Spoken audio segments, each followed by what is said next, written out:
গত ১৬ বছর ধরে প্রতি বছর গড়ে $১৬ বিলিয়ন বিদেশে পাচার হয়েছে বলে জানিয়েছে ট্রান্সপারেন্সি ইন্টারন্যাশনাল।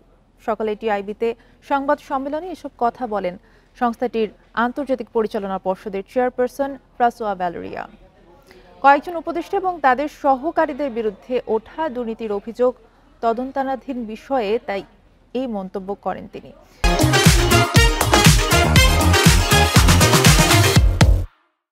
এ সময় সাংবাদিক হত্যা, নির্যাতন এবং গণমাধ্যমে মব সন্ত্রাস নিয়ে উদ্বেগ জানান ফ্রাঁসোয়া। জানান, আওয়ামী লীগের সময় প্রতি বছর গড়ে $১৬ বিলিয়ন পাচার হয়েছে।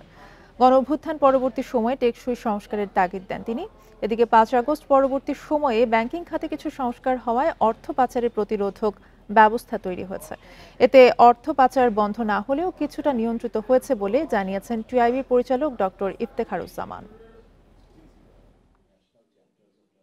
সার্বিকভাবে ব্যাংকিং সেক্টর এখন আগের তুলনায় যদিও সংস্কারে আরো অনেক দূর যেতে হবে, কিন্তু বেশ উল্লেখযোগ্য পরিবর্তন হয়েছে, সংস্কার হয়েছে, যার মাধ্যমে যে পদ্ধতিতে অর্থ পাচার হতো মোটা দাগে বিশাল অংশটা, সেটা আমি মনে করি যে নিয়ন্ত্রিত হওয়ার দিকে অগ্রসর গুরুত্বপূর্ণ পদক্ষেপ রাখতে পেরেছে।